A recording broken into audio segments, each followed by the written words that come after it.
우리 하나님의 말씀을 보도록 하겠습니다. 하나님의 말씀은 히브리서 11장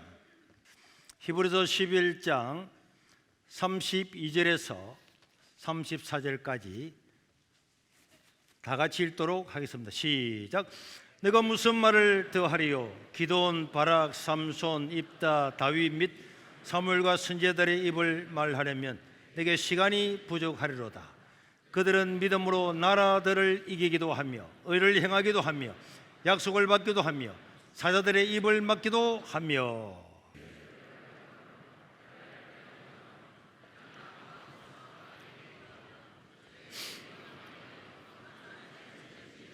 아멘. 자, 여러분, 오늘은 3.1절 107주년 기념일이 되었는데요, 3.1절은 사실 기독교에 있어서 기독교의 절기라고 할 만큼 기독교와 연관이 많은 그런 절기라고 볼 수가 있고 기념일입니다. 우리 민족 대표 33인 중에서 목사님, 장로님 이런 분들이 16명이나 되었고, 그리고 교회를 통해서 조직적으로 일어난 것은 역사적인 사실입니다. 그리고 실제 많은 기독교인들이 만세운동을 통해서 고통을 당하고, 지암리 교회 같은 교회는 불타서 그 안에서 수많은 사람들이 순교를 하고, 또 수많은 민족의 앞장선 선열들이 기독교인들이었습니다. 여러분, 이렇게 이 3.1 운동은 특별히 이승만 대통령과도 관련이 있는 것입니다. 여러분, 1차 세계대전이 끝나고 난 다음에 성경국이었던 미국은 그 당시 대통령 윌슨이 민족 자결주의라고 하는 것을 내세웠습니다. 민족 자결주의라고 하는 것은 자기 나라의 독립을 자기 스스로 쟁취하라, 이런 뜻이었죠. 그러나 여러분, 이것은 각 나라의 운명을 자기 스스로 쟁취하라고 해서 우리나라와 관련이 있었던 것은 아니었습니다. 그 당시에 성경국이었던 미국이나 일본이나 이런 나라들이 그동안에 패배시켰던 나라, 프랑스나 헝가리나 오스만 티르크라든지 오스만 제국 이런 나라들, 성전국은 패전국가에 있었던 그 나라들의 식민지, 패전국가들이 가지고 있었던 식민지, 그 식민지 나라들은 민족 자결주의를 통해서 자기 나라의 독립을 스스로 쟁취하고 운명을 결정해야 된다, 이렇게 말했지만은 우리는 성전국이었던 일본의 식민지에 있었기 때문에 해당되지 않았어요. 성전국들은 자기의 식민지를 다 가지고 있고, 패전국들이 가지고 있었던 식민지는 자기 나라 스스로 독립을 하라, 이런 뜻이었단 말이에요. 이 사실을 보았던 이승만 대통령은 급히 한국의 김성수라든지 이런 운동가들한테 명령을 내려서 우리나라가 지금 이때에 우리의 자주 독립에 마음을 드러내지 않고 행동을 보이지 아니하면은 영영이 우리는 독립의 기회가 없을 것이다. 그렇게 해서 우리는 성전국의 일본의 식민지로서 민족 자결주의와 상관이 없었지만은 우리 국민들이 일어나서 우리 국민들의 독립의 의지를 보여주어야 된다. 그렇게 해서 3.1 운동이 조직적으로 교회를 통해서 많은 사람들과 함께 일어날 수가 있었고, 이승만 대통령은 3.1 운동 이후에 세워졌던 임시상해 정부에서 임시 대통령이 되는 그런 자리에 올라가게 되었습니다. 이승만 대통령이 참으로 민족의 위대한 인물 중에 인물이었죠. 오늘 우리 성경에 보면은 나라를 일으켜 세웠던 믿음의 사람들이 다 나오고 있습니다. 32절과 32절에 보니까 3절에 보니까 이 히브리서 기자는 말하기를 기드온이나 바락이나 삼손이나 입다나 다윗, 사무엘, 많은 사람들이 믿음으로, 하나님을 믿는 믿음으로 나라를 세우기도 하고 나라를 이기기도 하고 했다고 기록을 하고 있습니다. 그런 사람들 중에서 우리 이 대한민국이 건국될 때에 이승만 같은 분도 바로 이 믿음으로 나라를 세웠던 분임을 믿으시기를 바랍니다. 오늘 우리는 특별히 종교의 자유가 많은 곳에서 억압을 당하고 있습니다. 오늘 저와 여러분들도 이 믿음을 가지고 나라를 세우고, 그래서 우리 후대 사람들이 볼 때에 야, 그때 그 사람들은 믿음으로 나라를 세웠다는 이런 이야기를 들을 수 있도록 우리도 우리의 믿음이 내가 하나님께 내 마음으로만 기도하고 내가 혼자만 믿는 것이 아니라 이 믿음이 이 나라를 세우는 일에도 합쳐져야 될 줄로 믿습니다. 오늘 우리는 3.1절을 맞이해서 선조들의 희생을 기념하고 묵념을 하고 정부로부터 모든 사람들이 이 기념일을 지키지만은 그러나 다음 세대가 우리를 기념하도록, 이제는 다음에 후대의 사람들이 지금 우리를 기념하도록 우리의 자유를 지키고 종교의 자유를 지키고 일하는데 헌신하고 희생하는 것을 절대로 두려워하지 말아야 될 줄로 믿습니다. 자, 하나님의 나라를 위해서 목숨을 바치며 싸웠던 우리의 신앙의 선배들, 우리가 3.1절이라고 하는 것은 일제의 항거에서 일어난 거잖아요. 억압하는 자유를 깨우쳐버리고 우리가 그 자유를 쟁취하기 위해서 일어난 건데, 우리 기독교에는 이런 바로 역사들이 있는 것입니다. 그 중에서 오늘 우리 이 대한민국의 많은 교회가 장로교도 있고 감리교도 있고 성결교도 있는데, 이 장로교의 아버지라고 불리는 사람이 있는데, 장로교의 아버지라고 불리는 사람은 존 낙서라고 하는 사람입니다. 자, 존 낙서는 이렇게 생겼죠. 그래서 존 낙서는 원래는 로마의 가톨릭의 사제였어요. 그런데 그는 칼빈으로부터 배우면서 하나님의 말씀을 배우고 또 조지 위샤드라고 하는 사람의 설교를 들으면서 내가 믿고 있는 천주교 이런 것은 옳은 것이 아니구나, 헌금을 해서 돈이 땡그랑 떨어지면은 지옥 간 사람이 연옥 가고 연옥 간 사람이 천국 가고 이런 것이 아니구나, 이런 것들을 깨닫고 난 다음에 바른 말씀을 가르치기 위해서 그는 신부였지만은 개신교 교도가 되어서 하나님의 말씀을 성경 그대로 전하는 사람이 되었습니다. 그리고 이런 존 낙서와 이런 사람들을 천주교는 굉장히 억압을 했습니다. 그런 사람을 잡아 죽였습니다. 위사다라고 하는 이 존 낙서의 그렇게 존경하는 사람도 결국은 잡혀서 죽임을 당했습니다. 그래서 이 개신교 교인들은 우리는 신앙의 자유를 지켜야 된다, 성경의 말씀을 바로 지켜나가야 된다, 그렇게 해서 세인트 앤드루스라고 하는 성을 빼앗아서 거기서 많은 젊은이들과 함께 그 성을 지키면서 하나님 말씀을 지켜 나갔습니다. 그러나 천주교와 왕실은 이 무장하고 있는 성을 함락을 시키려고 전쟁을 치르게 됐는데 18개월 동안 양쪽에서 치열한 전투가 일어나서 세인트 앤드루스 성은 완전히 전쟁터가 되었습니다. 그런데 이 왕실은 프랑스에게 도움을 요청해서 프랑스 함대가 와서 합류함으로 그 바다에서 대포를 쏘면서 결국은 세인트 앤드루스 성에 있던 존 낙서와 신앙을 지키기 위해서 무장까지 했던 이 모든 사람들은 전부 다 체포가 되어서 저 강가에서 노를 젓는, 여러분 갤리선이 있죠, 갤리선. 우리 사진에 보면 갤리선이 나오는데 이 갤리선 저기에 노예가 되어가지고 발목이 다 묶여서 저기서 노예 생활을 할 수밖에 없었습니다. 이 노예 생활을 2년 정도 하고 있었을 때에 1549년에 잉글랜드의 국왕인 에드워드 6세가 이들을 구출해내어서 이들은 살아났지만은, 그러나 존 낙서는 학자로 살아가다가 2년 동안의 노예 생활을 하면서 그 노를 짓는 그것 때문에 온 몸에 질병이 들어서 죽을 때까지 몸의 고통을 이길 수 없을 만한 그런 고통을 가지고도 하나님 말씀을 전하고 이 말씀을 가지고 그 당시에 천주교 여왕 국왕 다 싸웠던 사람이 존 낙서였습니다. 이 존 낙서는 메리 여왕의 천주교로 회귀하려고 하고 신앙의 자유를 빼앗으려고 하는 거기서 영적인 전쟁을 선포하고 설교할 때마다 그들을 공격을 하고, 그렇게 해서 이 메리 여왕으로부터 엄청난 핍박을 받고 그래 했지만은 존 낙서는 단 한 번도 여기에 굴하지 않고 신앙의 자유를 위해서, 바른 신앙을 위해서, 미신을 믿는 성모 마리아의 그 신상 앞에 절하고 그것을 구원을 줄 것처럼 속이는 이것이 아니라 우리가 믿음으로 구원을 받는 것이고 하나님의 말씀만이 가장 중요한 우리 삶의 기준이다, 이것을 가지고 살았던 사람이 존 낙서였습니다.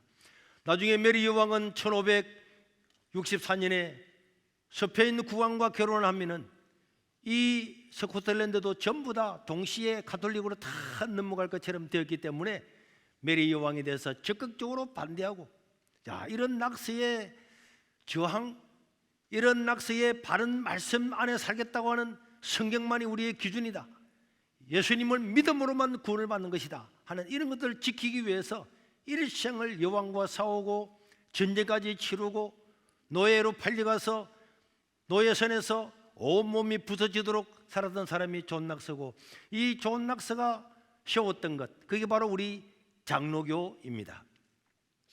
이런 낙서의 성경적 가치와 삶이 장로교의 시초가 되었고, 진리를 위해서는 여왕이든 교황이든 겁내지 않고 싸워왔습니다. 그런데 오늘날 교회는 어떻게 처신하고 있습니까? 이렇게 자유를 위해서 싸웠던 이 장로교가, 우리 개신교가 오늘날은 뭐 교회에서는 정치 설교하지 말아라, 목사가 왜 정치적인데 관여하느냐, 이렇게 완전히 거꾸로 된 말을 가지고 정부가 교회를 폐쇄하겠다는 법안을 내어도 말 한마디 하지 못하고, 반성경적인 이런 법들이 막 통과되어도 말 한마디 하지 못하고, 이것은요 하나님의 뜻이 결단코 아닙니다. 여러분, 우리 개신교를 뭐라 부릅니까? 프로테스탄트라고 하잖아요. 프로테스탄트라는 그 말 자체가 한가하다는 뜻입니다. 천주교가 헌금을 하면은 천국 가고, 고행을 하면 천국 가고, 여기에서 일어났던, 한거에서 일어났던 루터와 칼빈의 그 한거, 거기서 개신교가 생긴 거예요. 우리는 하나님의 말씀을 따라서 정치, 사회, 경제, 문화 모든 영역에서 하나님 말씀이 이 땅에 임하도록 싸우고 나가야 될 줄로 믿습니다. 그것이 우리 개신교란 말이에요. 그게 우리 장로교란 말이에요. 그럼에도 불구하고 오늘날 어떤 사람들이, 야, 목사는 정치에 대지 말하지 말아라, 정치와 경제 구분할 수 있습니까? 구분할 수도 없는 거예요. 여러분, 정치는 종교에, 우리 삶에 어마어마한 영향을 미칩니다. 따라합시다. 정치는 모든 분야에 영향을 미친다. 그거는 단적으로 저 남북한의 위성사진 하나만 봐도 알 수 있는 거예요. 저 위성사진, 남쪽에는 저렇게 밤에도 환한데 북쪽에는 바다처럼 아무것도 없잖아요. 저게 뭡니까? 문화입니까? 종교입니까? 아닙니다. 정치체제입니다. 공산당이라고 하는 공산당에 들어와서 정치체제가 바뀌고 나니까 북한에는 교회도 없고 사찰도 없고 자유도 없고 아무것도 없는 깜깜한 나라가 되어버렸잖아요. 그런 남한에는 자유가 있으니까, 자유체제가 있으니까 교회도 있는 거고 자유가 있는 거고 우리 마음대로 사업도 할 수 있는 거고 이주의 자유도 있는 것입니다. 정치체제라고 하는 것은 굉장히 중요합니다. 우리 북한에 있는 교회가 사느냐 주느냐, 정치 때문에 교회가 다 없어진 거잖아요. 정치 때문에. 공산당이라는 정치 체제 때문에 북한이 다 없어졌는데도 불구하고 정치에 대해서 말하지 말아라, 그것은, 그런 말에 우리는 속아서는 안 될 줄로 믿습니다. 자, 국가는 종교의 담을 넘어오면 안 됩니다. 앞에도 말한 것처럼 미국 수정헌법 1조는 연방의회는 특정 종교를 국교로 정해서는 안 되고 자유로운 종교활동을 방해하는 어떤 법도 제정할 수가 없다라고 하는 것이 수정헌법 1조이고, 우리도 거기에 영향을 받아서 헌법 20조에 국교를 인정하지 않고 종교의 자유를 기록을 하게 된 것입니다. 여기서 원래는 국가는 국교를 정할 수 없다. 어떤 천주교라든지 개신교라든지 특정 종교가 국교가 돼가지고 자기 종교와 맞지 않는 다른 종교를 억압을 하거나 특정 어떤 권력이 다른 종교를 억압하는 것은, 이거는 분리해야 된다. 분리라고 하는 것은 다 담이라는 담을 딱 세우는 거예요. 우리가 집을 짓고 나면 좋은 집 울타리를 딱 세워서 넘어오지 못하는 이 담이란 말이에요. 국교 분리라고 하는 국교의 담입니다. 그래서 정치라든지 권력이라든지 특정 종교가 국교처럼 되어서 담을 넘어와서 다른 종교를 억압하거나 할 수는 안 된다. 그래서는 안 된다. 그런데 오늘날에는 어떻습니까? 오늘날에는 이거와 거꾸로 지금 하고 있는 데가 너무도 많습니다. 종교의 자유라고 하는 것은 종교 행위의 자유라 그랬잖아요. 우리가 설교하는 것, 전도하는 것, 교제하는 것, 여러분 우리가 집회하는 것, 예배드리는 것, 이 모든 것들이 종교의 자유에 포함되어 있는 것입니다. 이게 종교의 자유란 말이에요. 종교의 자유는 설교할 자유가 있습니다. 그런데 설교 시간에 뭐라 말했다고 해서 그 말을 가지고 국가 권력이 야 너 이거 우리 법에 저촉된 거 아니야? 정확한지 아닌지도 모르는데 목사를 잡아서 구속을 하고 압수수색을 하고 이래서는 안 된다고 하는 것이 우리의 법의 취지입니다. 여러분들이 밖에 나가서 인터넷으로 다 정교분리가 뭔지 검색을 해보세요. 전부 다 그렇게 나와 있습니다. 그럼에도 불구하고 특정 정당의 정부의 마음에 들지 않는다고 해서 사람을 인신을 구속하고 고통을 주는 것은 이거는 정교 분리에 국교 분리에 어긋나는 것입니다.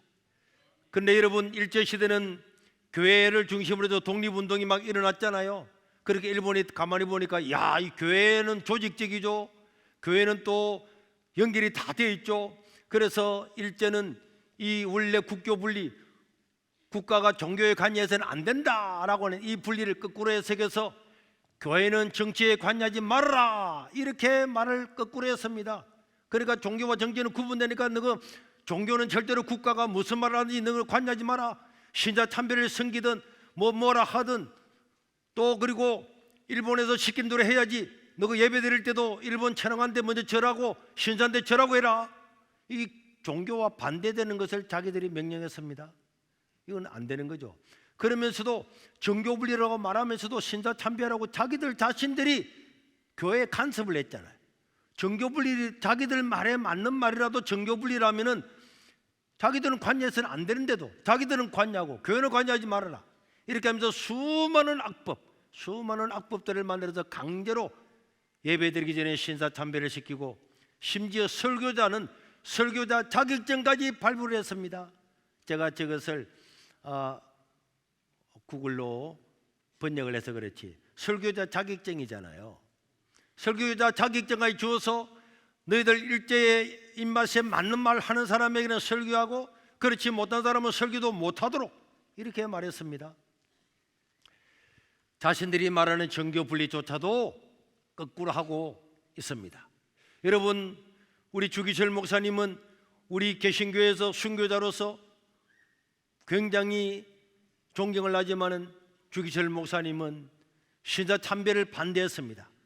신사 참배 반대뿐만 아니라 주기철 목사님 왜 일제 눈밖에 났느냐? 일제가 만주 사변을 일으켜서 이 세계를 막 점령해 나갈 때에 주기철 목사님은 평화 사상을 주장했습니다. 전쟁을 일으키는 걸 반대했습니다. 일제의 전쟁 평창을 반대했습니다. 그게 일제가 볼 때는 정치 설교였잖아요. 일제가 볼 때는 정치적으로 보였습니다. 아니 일제가 지금 동남아를 따잡아먹고 청일전쟁을 일으키고 만주를 빼앗으려고 하는데 목사가 강대상에서 평화를 외치고 전쟁을 반대하니까 주기철 목사님은 더욱더 감시를 받고 신자 참배를 강요를 당하다가 결국은 순교를 당하고 그 주기철 목사님을 죽인 자가 사실은 일제가 아니었어요. 그 당시에 예수 믿거든 목사 장로들이 주기철 목사님을 압력을 가해서 왜 당신 가만히 있지 자꾸 떠드느냐, 신자 참배하라 그러면 하면 그만이고 당신 설교하고 신자 참배하라면 하면 되는 거지 왜 자꾸 정치에 관여하고 신자 참배하면 안 된다고 그러냐. 목사들 장로들이 주기철 목사님을 고발하고 거기에 굴하지 않으니까 결국은 주기철 목사님을 목사직에서 면직시켜버렸어요. 너는 이제 목사 아니다. 그러고 난 다음에 산정인 교회가 끝까지 예배드리니까 목사 장로들이 일본 순사들을 앞세워서 와가지고 그 강대상에서 자기들의 주장을 펼치려고 할 때에 산정인 교회 목사 성도들이 와서 다 스크럼을 짜고 그 사람들 못 들어오게 하니까 목사 장로들이 노예에서 산정인 교회 자체를 폐지시켜 버렸어요. 여러분 오늘날도 마찬가지입니다. 여러분 손양호 목사님도 마찬가지예요. 손양호 목사님은 나원자촌에서 나원자들이 고름을 빨아내면서 살았던 그런 하나님의 사람이었습니다. 그러나 손양호 목사님은요, 우리나라가 해방되고 난 다음에 건국되기 전에 미국 군정에서 여론조사를 했는 것 여러분 우리 교인들은 다 잘 알고 있죠. 우리나라가 앞으로 어떤 체제를 가지기를 원합니까? 공산주의, 사회주의가 76%였어요. 우리나라 국민들은 자유민주주의라는 것을 잘 몰랐습니다. 사회주의는 서로 나눠 먹는다니까, 공산주의는 다 평등하다니까, 그거 좋은 거 아니야? 76%를 지지했어요. 자유민주주의는 14%밖에 지지를 안 했습니다. 그때의 손양호 목사님은 아닙니다. 공산주의가 되면 나라가 망합니다. 우리는 자유민주주의 체제를 가야 됩니다. 이렇게 설교를 했어요.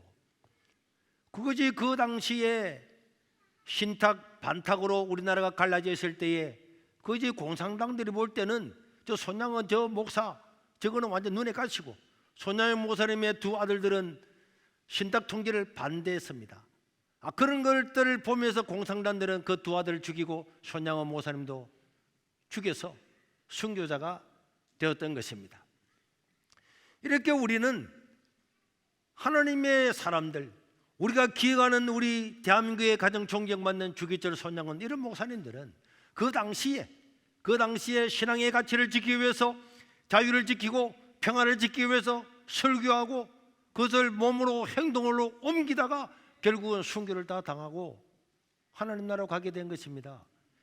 기독교는 이런 역사가요 수도 없이 많이 있습니다. 여러분, 초대교회 약 390년에 살았던 저 이탈리아 밀라노에 암브로시오스라고 하는 유명한 감독이 있었는데, 오늘날 같으면 이 지역의 한 목사님이었죠. 이 목사님은 14명의 황제와도 끊임없이 싸웠습니다. 황제 데오토시오스 1세가 390년에 데살로니가 주민들을 7,000명을 죽인 일이 있었어요. 황제를 모욕하고 황제의 초상화를 진흙에 집어넣어서 발로 밟았다는 이유로 황제는 군대를 파견해서 데살로니가 주민들 7,000명을 죽여버렸어요. 이때 암브로시오스는 어떻게 그런 일이 있다고 해서 주민들을 7,000명이나 죽일 수 있냐, 그러면서 황제한테 설교 시간에 요구를 했습니다. 당신은 회개해야 된다. 그렇지 않으면 앞으로 교회도 못 온다. 그랬는데도 황제는 무슨 소리 하는 거야? 뭐 감독 한 놈이 나보고 뭐 하라고? 회개하라고? 교회를 못 온다고? 그런데 부활절 날 병사들을 데리고 암브로시오스가 있는 예배당에 도착했을 때 암브로시오스는 그 문 앞에 딱 섰습니다. 당신이 회개하지 않는 이상, 그 주민들을 살해한 데 대해서 잘못을 고백하지 않는 이상 절대 들어올 수 없다. 이렇게 딱 서 있으니까 결국은 황제도 돌아갔어요. 그런 그림이 저기 나오네요. 그러고 난 다음에 나중에 크리스마스가 되었습니다.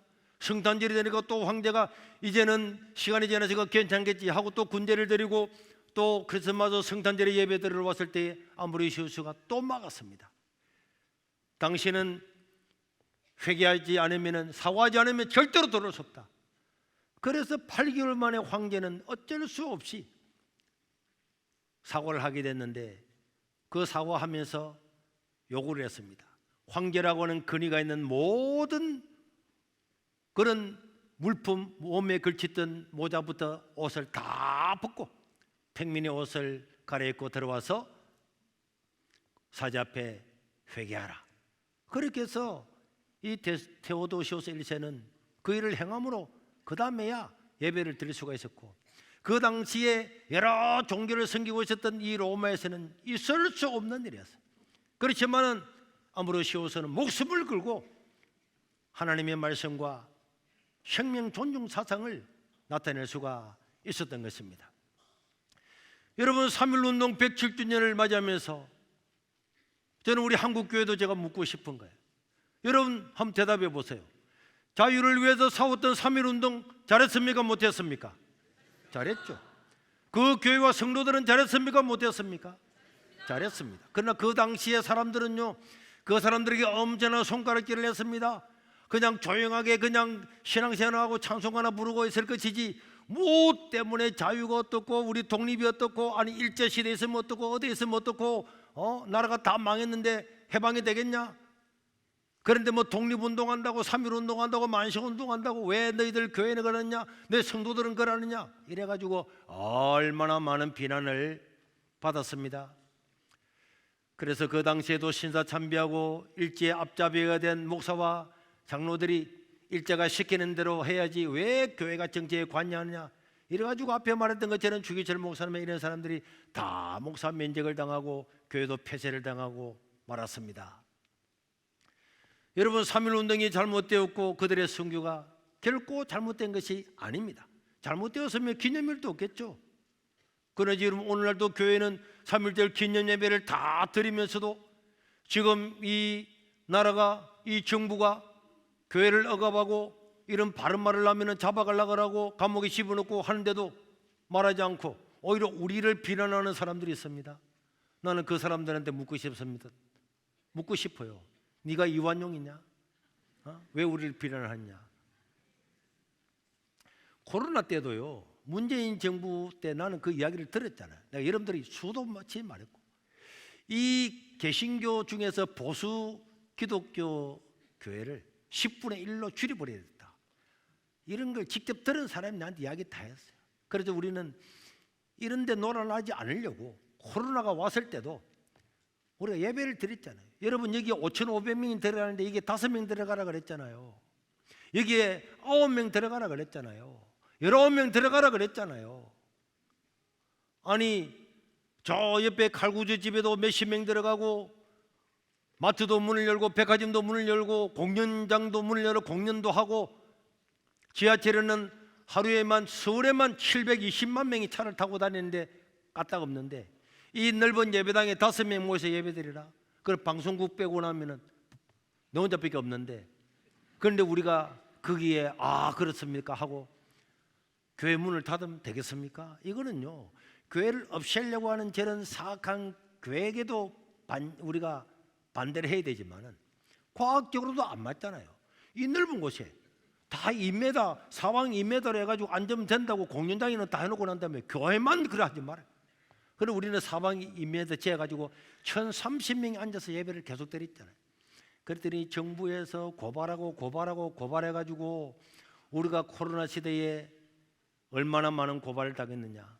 한번 표를 한번 볼까요? 여러분 잘 보입니까? 코로나 시대에 저 손인보 목사 한국교회 예배를 지키기 위한 활동에서 예배 관련 행정 행사 및 행사 소송 총 139건을 진행했습니다. 예자인이 108건, 세계로교회 단독이 31건입니다. 제가 예자인의 예배 자유 위원장을 맡았잖아요.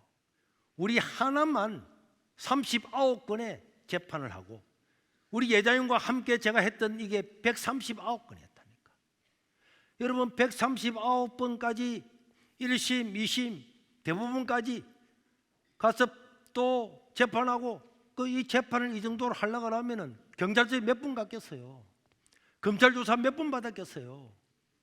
대부분에 몇 번이나 갔겠습니까? 어제라도 대부분의 마지막까지 갔잖아요. 우리가 예배를 지키기 위해서 이렇게 애를 쓰면서 수많은 재판을 해서 정말 재판하면 징글징글 할 만큼 재판을 받았습니다. 그리고 이게 재판을 한 번 할 때마다 얼마나 많은 돈이 또 들어갔잖아요. 왜 우리가 이런 일을 했습니까? 앞으로 이런 일이 있을 때 다시는 교회 문을 닫지 못하고 다시는 우리의 종교의 자유를 억압하지 못하게 하기 위해서 돈이 들어도 징글징글해도 경찰서 또 가고 한 주에 한 번, 두 번은 기본으로 다 갔잖아요.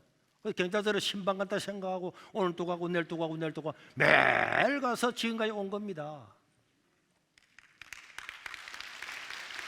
우리가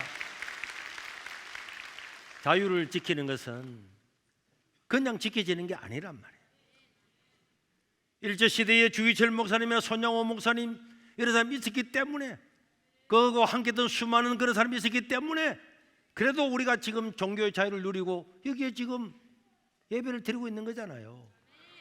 우리는 3.1절을 기념하면서 그 사람들의 그런 놀라운 일들을 기념하고 감사할 뿐만 아니라 오늘 우리가 다음 세대에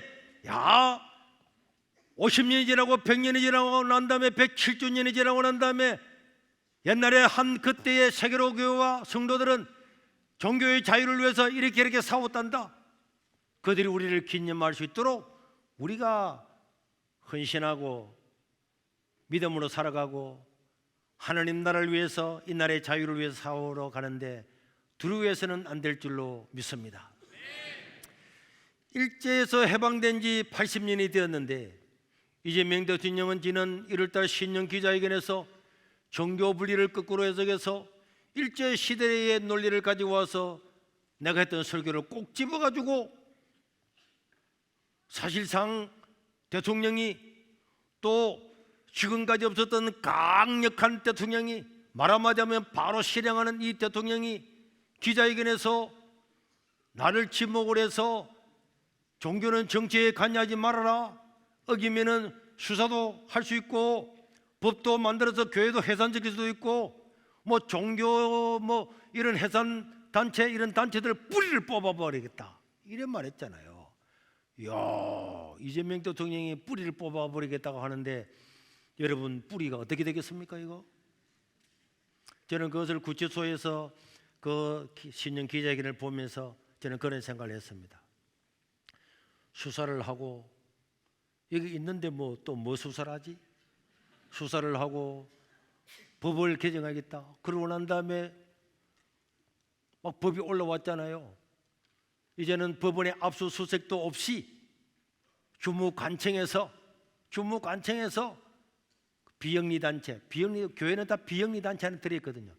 비영리 단체가 마음에 들지 않으면 그 단체를 해산해버리고 그 모든 재산을 국고로 환수한다는 법이 지금 국회에 올라와 있잖아요. 이거는 종교를 말살하려고 하고 있습니다. 그리고는 뭐 뿌리를 뽑아야 된다. 대통령이 기자회견에서 뿌리를 뽑아야 된다 했는데, 이 대통령의 지시가 내려졌으면은 여기에 따르는 일부 권력의 개 같은 사냥개들이 가만히 있겠습니까? 야, 이때에 승진할 수 있는 기회가 왔다 하면서 압수수색하고 난리를 치지 않겠어요? 그러나 여러분, 아무리 압수수색을 하고 잡아놓고 그래도 우리가 살아있는 이상은 절대로 굴복하지 않을 겁니다. 어떻게 국가가 자기들 마음에 들지 않는다고 해서, 자기 마음에 들지 않는다고 해서 교회를 해산을 한다? 법원의 압수수색도 없이 재산을 국가로 환수시켜버리겠다? 이런 것에 우리가 넘어가서는 절대로 안 되는 것입니다. 나는 하나님을 믿지 미국이나 미국의 특정 어떤 사람을 믿지 않습니다. 어떤 사람들 보면 댓글에 뭐 보니까 손흥민 목사는 뭐 미국을 믿나? 내가 미국을 왜 믿습니까? 하나님을 믿지. 그러나 하나님은 미국도 사용할 수 있습니다. 세상을 다 사용할 수 있습니다. 나는 구치소에 있으면서 10편 18편에 나오는 그런 말씀들을 가슴에 다 외우면서, 나의 힘이 되신 여호와여, 주님 나의 힘이십니다. 나의 산성입니다. 나의 요새십니다. 나의 방패가 되십니다. 나의 바위가 되십니다. 하나님이 나의 방패가 되어 주십시오. 내가 정부와 싸워서 어떻게 이기겠습니까? 모든 권력을 가진 사람이 잡아 죽이려고 하는데 내가 이길 수가 있겠습니까? 그러나 하나님이여, 하나님 나의 요새가 되시고 반석이 되시고 나의 방패가 되어 주십시오. 그래 기도했잖아요. 그랬더니 막 기자회견하고 난 다음에 우리 교회를 막 더 옥죄어 올라 그랬는데, 미국에서 우리 아이 두 사람을 백악관에 초청해서 이야기를 다 듣고 김민석 총리가 벤서미 부통령을 만났을 때에 외교상 있을 수 없는 일이죠. 일개 개인의 이야기를 가지고 왜 손희보 목사를 구속했냐? 미국의 부통령이 그렇게 이야기를 했잖아요. 그러고 난 다음에 지난주 화요일 날 미국의 최고위 관리인, 그냥 뭐 부통령은 날마다 만나는 니드엠 국무부 고문의 초청을 받아서 대사관에서 식사를 하고 대화를 하고, 그러고 난 다음에 사진도 찍었는데,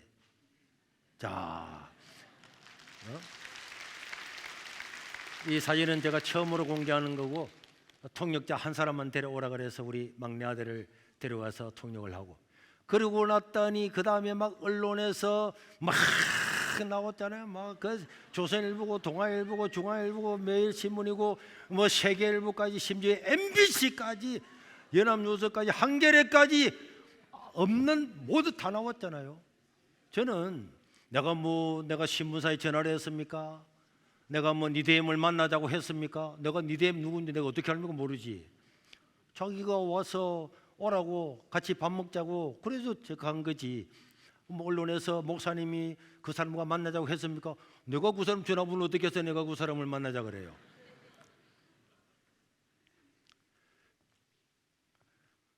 오늘 우리 정치는 다음 세대에, 다음 우리 아들, 딸들과 손자, 손녀들에게 엄청난 영향을 미치게 되었습니다. 저 북한처럼요.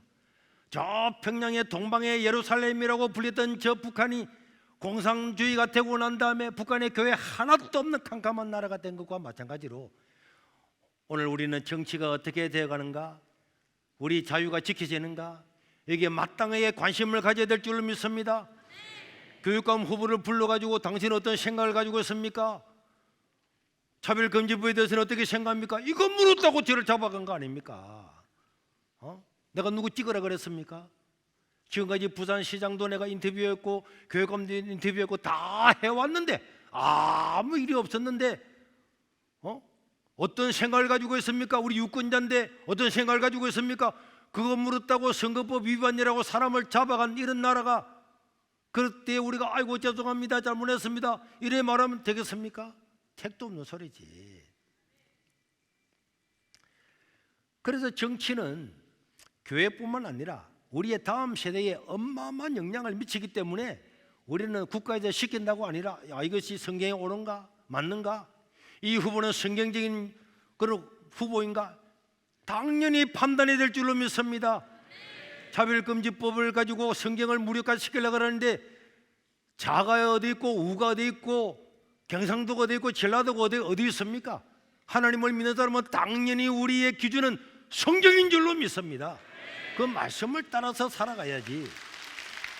여러분, 교회 해산법을 만들어서 교회를 해산시키고 국고로 기소하겠다.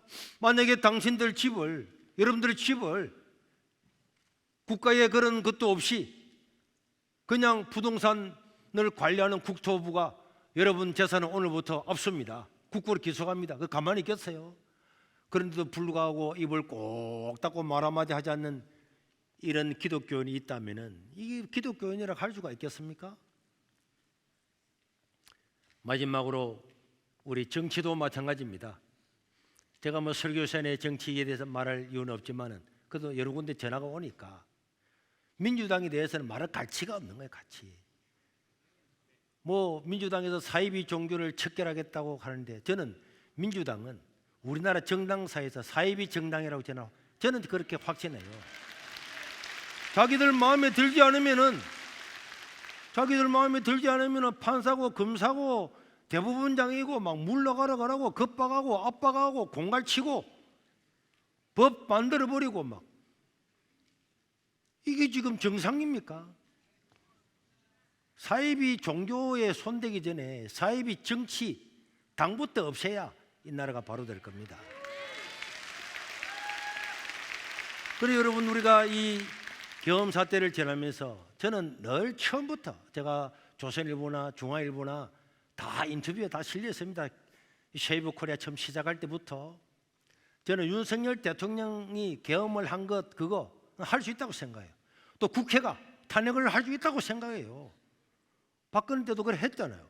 우리가 나섰습니까? 안 나섰습니다.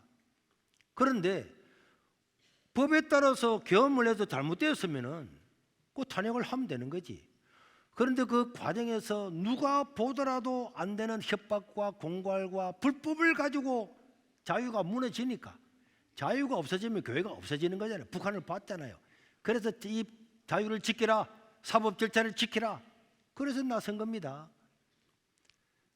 어제 아래 뉴스 보니까 한동훈 전 대표가 막 대구에 가서 막 손을 들고 하는 걸 보면서 저는 그분에게도 말씀하고 싶어요.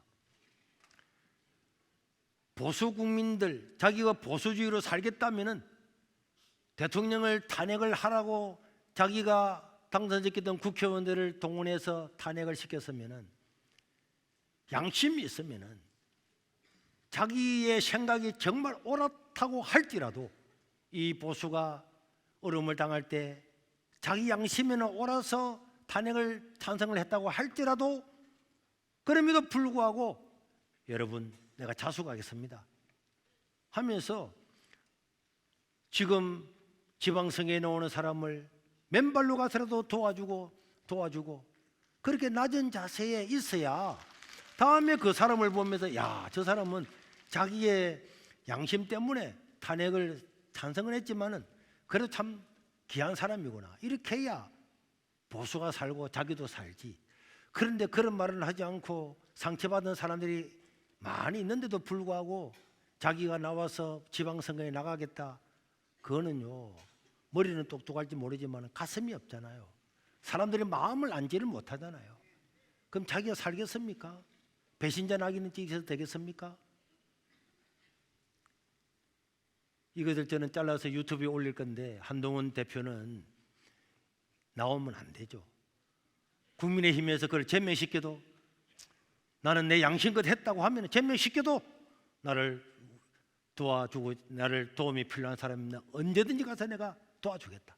그리고 당대표에서 자기가 졌으면, 또 누가 졌으면 또 그게 순종도 하고 자기 마음에 안 들어도 올라간 사람을 도와주고 이래야 되는데, 경선하고 난 다음에 떨어지면은 거기서 반대하고 또 반대하고 이러면 나라가 되겠습니까? 우리 장동혁 대표님도 혼자서 정말 어려움의 싸움을 잘하고 지금까지 잘 왔지만은 이제는 진짜 마음을 넓혀서 외연을 확 때를 해가지고 보수가 하나 되고 중도가 하나 되어서 악한 정권이나 악한 생각을 가지고 있는 사람들을 물리치고 이겨야 될 줄로 믿습니다. 여러분, 왜 그렇습니까? 정치라고 하는 것이 왜 정치를 합니까? 국민이 잘 먹고 잘 살고 행복하게 하는 것이 정치의 목적이란 말이에요. 그리고 국민들이 불편하잖아요. 불편하면은 그런 정치를 하면 안 되지. 자기 이익을 따라 하면 안 되는 거예요. 한동훈이나 장동혁이나 다 자신들의 그런 것들을 내려놓고 국민을 위해서 정말 마음을 열면은 그런 사람이 지도자가 되는 겁니다. 3.1절을 기념하면서 선열들은 나라와 독립을 위해서 자신의 생명도 다 바쳤어요. 이 나라가 캄캄할 때도 그들은 우리나라가 언제 독립될지도 희망도 없을 때에 미국이나 하와이나 상해나 만주나 연해주에 떠돌아다니면서 이 나라 독립을 기원을 했습니다. 이제 107주년 되어서 그들을 기념하고 하지만은 이제 우리는 다른 사람을 기념하는 데서 한 발 더 나가서 다음 세대가 우리를 기념할 수 있도록 우리가 자유를 지키고 이 자유를 개성해 나가고, 무엇보다도 우리 신앙인들은 우리 하나님의 말씀을 지키고 말씀의 진리가 굳건하게 서서 저 유럽처럼 차별금지법이나 동성애나 저런 것들이 쳐들어와서 교회를 말살시켜버린 이런 우에서 벗어나서 우리의 바른 성경적인 가치를 지켜나가는 그런 날이 되어야 될 줄로 믿습니다. 자, 오늘 우리는 3.1절 노래를 한번 불러보겠는데, 3.1절 노래 잘 모르죠? 잘 안 불러서 그 영상과 같이 한번 부르도록 하겠습니다.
3.1절 노래가 너무 좀 느려서 1.25배로 조금 빠르게 하다 보니까 박자 잘 안 맞았는데, 어쨌든 자, 여러분, 희망도 없는 우리나라가 독립이 될까? 일제가 아시아를 다 잡아먹었는데 독립이 되겠냐? 그럴 때라도 희망을 잃지 않았던 기독교인들, 목사님들, 장로님들, 또 우리 기독교는 아니지만은 천도교, 이런 분들이 함께했고, 사실 우리 천주교는 지금도 아무 말도 안 하지만 3.1 운동할 때도 천주교는 일절 개입하지 않았어요. 불교도 그냥 개인적인 대표로 두 사람 왔지 개입하지 않았어요. 3.1절은 기독교의 절기가 왔습니다. 이 종교의 자유, 말씀의 자유, 성경 그대로 믿고 싶은 이 자유, 예배드리는 자유 때문에 기독교인들이 중심이 되어서 일어났던 것이 3.1절입니다. 그래서 자랑스럽고 가슴 아프고 그렇지만은 우리 앞에도 많은 이런 난관들이 있지만은 우리는 반드시 이겨낼 줄로 믿습니다. 그렇게 될 것입니다. 우리 나라와 민족을 위해서, 한국 교회를 위해서 우리 주여 한번 부르고 1부만 통성으로 기도하겠습니다. 하나님이 자유를 지켜주시고 우리도 이 자유를 이겨나가는 나라가 되게 도와주시옵소서. 주여! 자비로우신 우리 하나님 아버지, 우리 하나님의 은혜를 감사합니다. 오늘도 제대를 긍휼하게 해주시고 이 자리로 불러주시니 감사합니다. 하나님 아버지, 영광을 받아주시고 은총을 입혀주시고 우리 선조들이 자유를 위해서 수고하고 계셨던 것처럼 우리들도 하나님 다음 세대를 위해서 헌신하고 수고하고 이 자유를 지켜나가 하나님 말씀이 바르게 전파될 수 있도록 이 나라를 지켜주시옵소서.